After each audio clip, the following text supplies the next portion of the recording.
आज हमारे समाज में ना ये प्रश्न करने की हिम्मत रह गई है और ना इसका उत्तर देने की हिम्मत रह गई है। अगर उत्तर की और प्रश्न की ये वर्षा होती रहे तो हमारे नए समाज में जीवन आ जाएगा। ये जो नपुंसकता छाई हुई है ना कि माताओं बहनों के साथ या किसी के साथ अहित हो रहा निगाह, ये हमें बिल्कुल पसंद नहीं है। कि जैसे हम निकल रहे, कोई हमारी बहन को छेड़े तो उस समय आप ग्रीवा झुका के जाएंगे क्या? कायरता में दम नहीं। हमारे देश के सूरवीरों ने घास की रोटियां खा के जिए, लेकिन गंदे लोगों के सामने सर नहीं झुकाया। हमारे देश की जो देवियां हैं वो अपने शरीर को नष्ट कर दिया, लेकिन विधर्मियों को स्पर्श भी नहीं करने दिया। अमित भाटी जी, राधा वल्लभ श्री राम से बोल रहा हूँ। महाराज जी आपके चरणों में कोटि कोटि प्रणाम। गुरुदेव, अगर कोई व्यक्ति किसी माता या बहन के साथ दुर्व्यवहार कर रहा हो या किसी प्रकार की हिंसा कर रहा हो, हम वहां से निकल रहे हो, तो ऐसी स्थिति में हमें क्या करना चाहिए? अगर प्राण भी बलियार करना पड़े तो कर देना चाहिए।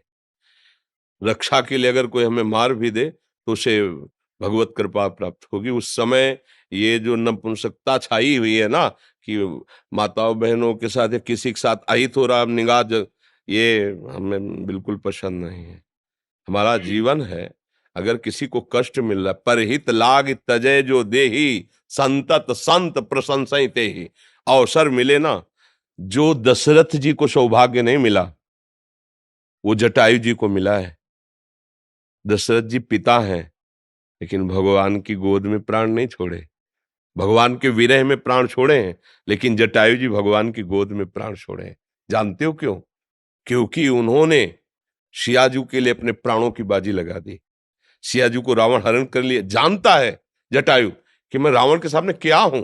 बड़े बड़े दिक्पाल कांपते हैं, लेकिन एक पक्षी जटायु अपने पंख को प्रहार से उसको रावण को विचलित कर दिया। चोंच पंजे पंख के प्रहार से कि तुम्हें माता को नहीं ले जाने देंगे, सीता जी को नहीं ले जाने देंगे। उस चंद्रहास के द्वारा पंखे काट दे, व्याकुल होकर गिर पड़ा। हा राम। आगे पड़ा जटायु देखा, चितवत राम चरण की रेखा। भगवान ने गोद में उठा। अंत्येष्टि के अंत समय उसका भगवान की गोद में प्राण निकला। और जो दशरथ जी की अंत्येष्टि क्रिया भरत जी ने की, राम जी ने स्वयं अंत्येष्टि क्रिया जटायु जी की। समझ रहे ना? दूसरों की रक्षा के लिए यदि हमारे प्राण भी चले जाते हैं तो हमें भगवान की कृपा प्राप्त होगी। इसमें नहीं, ये आज बहुत ही निंदनीय वृत्ति आ रही है, कायरता जिसे कहते हैं। ये बहुत कि बगल में हम देख रहे हैं कि दुर्व्यवहार कर रहा है, वो इसे पीड़ा पहुंचा रहा है, और हम अपना सर झुका किस लिए चलाते कि मेरा तो नहीं ना, वो मेरी बहन तो नहीं ना, मैं तो सुरक्षित हूं ना। अगर हम उसको कुछ बोलेंगे तो कहीं हमें ना मार दे, कहीं हम ऐसा कैसे हो सकता है? अगर इतनी व्यवस्था हमारे दिमाग में स्वसुख की छा गई है तो फिर मनुष्य कहलाने योग्य नहीं है हम भाई। पशु कहलाने योग्य है, मनुष्य तो कहलाने योग्य नहीं है। एक बार अपने स्वरूप में आ जाओ, आप भगवान के अंश हो। एक बार आ जाओ। मरना एक बार है, 100 बार नहीं। ध्यान रखना, 100 बार नहीं मरना है, एक बार मरना है। और वो निश्चित समय है, कोई बिना समय के मार नहीं सकता। क्योंकि एक ही भय होता है जो डराता है, कहीं मृत्यु ना आ जाए, और वो हमने स्वीकार कर लिया है। बस फिर देखते हैं। यही स्वीकार करके बाबा जी बने थे कि अब मैं मरा। बच्चा थे, कौन रखेगा, कहाँ रखेगा, क्या भोजन मिलेगा, कैसा मिले। पहले घर के निकलने पहले ही मन ने ऐसा मारा कि अगर ठाकुर जी की कृपा ना होती तो पहले ही बाण में गिर जाते। जो ये गांव से बाहर निकले जन्मभूमि से, तो ऐसी प्रेरणा मन में, क्या भोजन कैसे मिलेगा। बच्चा थे, कौन रखेगा, कैसे, क्या, कहाँ, यहाँ तो अम्मा है, परिवार है। तुरंत आया कि अब तो मरा। अब भगवान जैसे रखेंगे रखेंगे, भगवान के लिए मरेंगे। देखो आपके सामने में पूरा जीवन हो गया। एकांत गंगा किनारे अकेले घूमना, श्मशान, रात्रि में पेड़ के नीचे रुक जाना, मंदिर, कहीं भय थोड़ी लगा क्योंकि मरा। प्रभु के लिए जीवन अर्पित। अब जैसे ऐसे कोई टच नहीं कर पाया। हाँ, उनका विधान है तो कोई गाली देगा, कोई अपमान करेगा, थोड़ा मजबूत करने के लिए ऐसे कोई। तो ये तो होना चाहिए कि जैसे हम निकल रहे हैं, कोई हमारी बहन को छेड़े तो उस समय आप ग्रीवा झुका के जाएंगे क्या? तो मारो मती, उसको बंदी बनाकर, हमारा कानून है, कानून को अर्पित करो। हिंसा करके तुम नया अपराध मत करो, पर कोशिश करो बचाने की। उसको बचाओ और उसको बंदी बनाने की। यदि उसमें कुछ होता है तो भगवान जाने। बात समझिए, हमारा उद्देश्य हिंसा करना नहीं होगा। बचाव पक्ष में, अगर बचाव पक्ष में हमारे प्राण चले जाएं या कुछ भी हो जाए, वो भगवान जाने, पर इस पर तो उतरना चाहिए। हम कई जगह ऐसा देखा है कि इतने लोग स्वार्थी हैं। एक बार हम 11 बजे रात्रि के पहले 9 बजे तक आरती होती थी ठाकुर जी की, तो आरती करके फिर भिक्षा मांगते थे घरों में। तो जो मिल जाता फिर लेकर के एकांत पाते, आचमन करते, फिर यमुना किनारे कुछ देर बैठ, तो 11 बजे रात्रि के वापस होते थे। तो वापस हो रहे थे तो एक ट्रैक्टर की जो जोतने वाला होता है ना हल, उसमें जो छेद होता है, जहां से वो कनेक्शन होता है, वहां एक नवीन बछिया गाय थी, उसका पैर पता नहीं कैसे उसमें चला गया था। जी हुई दृष्टि गई और कोशिश कर रहे, तो हम दौड़ गए, उसका पैर ऐसे पकड़ा, अगर ही इसने थोड़ा भी क्या करें, तो बगल में एक बड़ा गेट लगा हुआ था, हम सोचा इसको भड़बड़ाएं, तो जे ही छोड़कर भड़बड़ाने गए तो उसने ऐसा किया कि पैर बस हृदय में कि अब क्या कर सकते हैं, बस फिर उदास होके चल दिए कि अगर वो 4 लोग मुझे सहयोग दे देते तो 5 थे, 5 तो इतना कर देते कि पीछे का हिस्सा तो उठा ही सकते थे, उठा लेते वो बच जाता, सीधे निकल जाता ना, वो बच, उसको कंट्रोल करने की जरूरत है ताकत के द्वारा कि वो हिले डुले ना, किसी ने सहयोग नहीं किया। तो ये तो मतलब आज हमारे समाज में इतनी स्वार्थ बुद्धि होती कि कोई किसी को मार रहा है, हमें क्या मतलब है, कोई किसी के साथ गंदा व्यवहार करने के हमें क्या, क्योंकि हमारी बहन तो है नहीं। ये नहीं होना चाहिए, ऐसा व्यवहार ना तो कभी करे किसी के साथ, और जहां तक हो सके ना होने दे, तो भगवान आपके साथ है, ये भी बात समझ लो। और जब भगवान का पावर आपके साथ है तो फिर कोई परास्त नहीं कर सकता। और अगर कायरता दिखाओगे तो फिर कायरता में दम नहीं। हमारे देश के सूरवीरों ने घास की रोटियां खा के जिए, लेकिन गंदे लोगों के सामने सर नहीं झुकाया। विधर्मियों के सामने आप पढ़ो, बड़े बड़े चरित्र, महाराणा प्रताप आदि बड़े बड़े हमारे देश की जो देवियां हैं, वो अपने शरीर को नष्ट कर दिया, लेकिन विधर्मियों को स्पर्श भी नहीं करने दिया। तो हम उसी भारत देश के हैं। थोड़ी आधुनिकता आकर के गंदे विचारों को बढ़ावा दे रही, लेकिन हमारा देश धर्मगुरु है। भारत देश धर्मगुरु है। यहाँ एक से एक महापुरुष पैदा हुए हैं। जब तक अपने प्राणों का मोह रखा जाएगा तब तक धर्म पर चलना कठिन हो जाएगा। पूज्य श्री गुरु गोविंद साहब जी ने पंच प्यारों की जो तैयारी की थी वो इसी बात की थी। साइड में कोई हमें प्राण दे, जीवन दे, मैं उसे स्वतंत्रता दिलाऊंगा। लाखों की सभा में एक खड़े हुए, आओ अंदर। और ऐसा लीला की कि रक्त की धार बाहर दिखाई दिया कि और कोई, 5 खड़े हुए थे पूरी सभा में।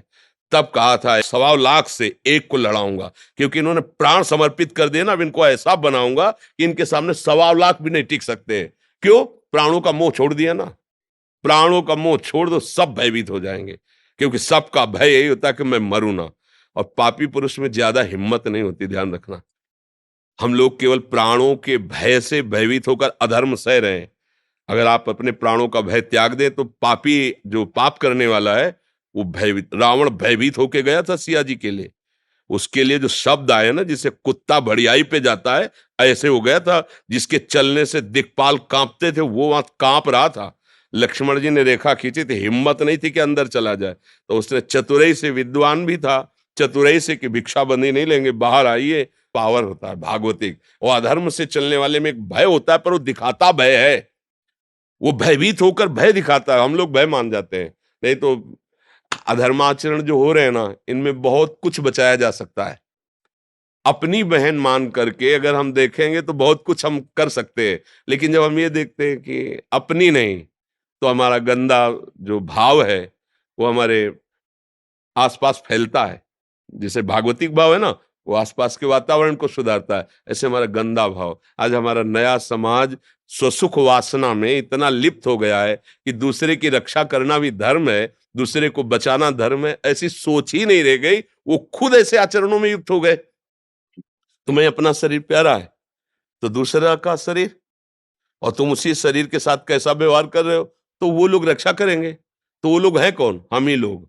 हम ही लोगों की जो बुद्धि स्वसुख वासना में, सुख लूटने भोगने की वासना में आ गई, वो राक्षस बना दिया। हाँ, धर्म से युक्त सुख भोगो, भगवान ने बनाया है। धर्म का एक मर्यादा रखी, उससे आप, अन्यथा फिर नहीं। इतना तो मनुष्यता होनी चाहिए, इतनी तो होनी चाहिए।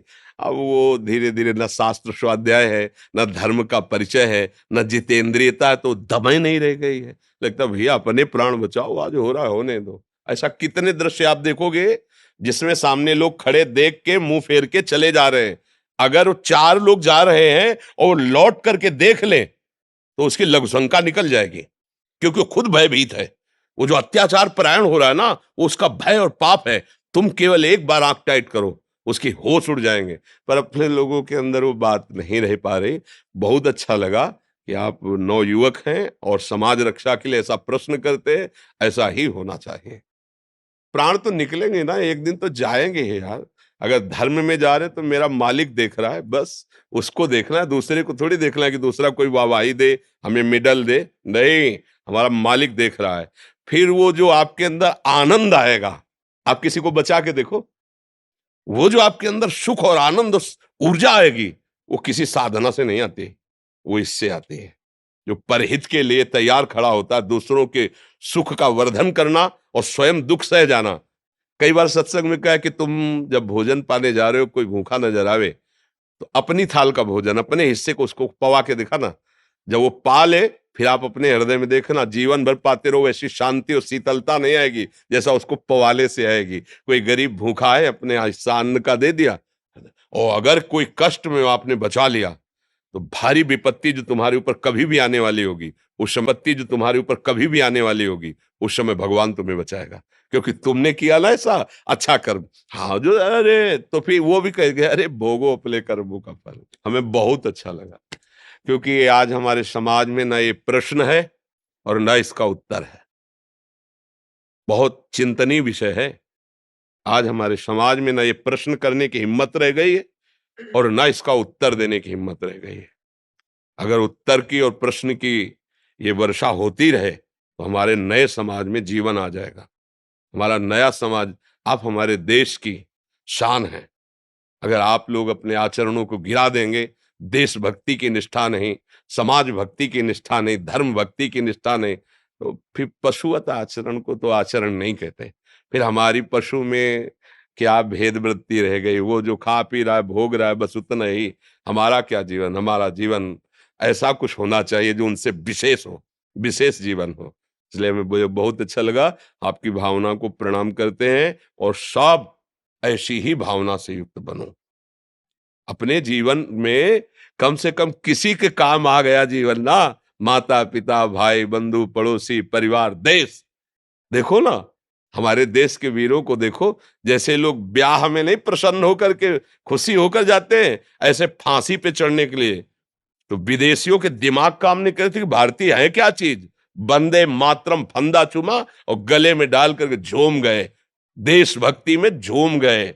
उनको लग रहा था मरने के लिए तो अच्छे अच्छे को होश खराब हो जाते हैं, और ये भारतीय मरने के समय मुस्कुरा रहे और ऐसे जा रहे जैसे दूल्हा बनने जा रहे हो। वंदे मातरम जय हिंद और फांसी का फंदा लगाया। धर्म में चल रहा, आज हम उनके गीत गाते हैं, आज उन्हें प्रणाम करते हैं, उन्हें नमस्कार करते हैं। नहीं, पशुओं की तरह मर गए, कौन जानता है, कीड़े मकोड़े की तरह।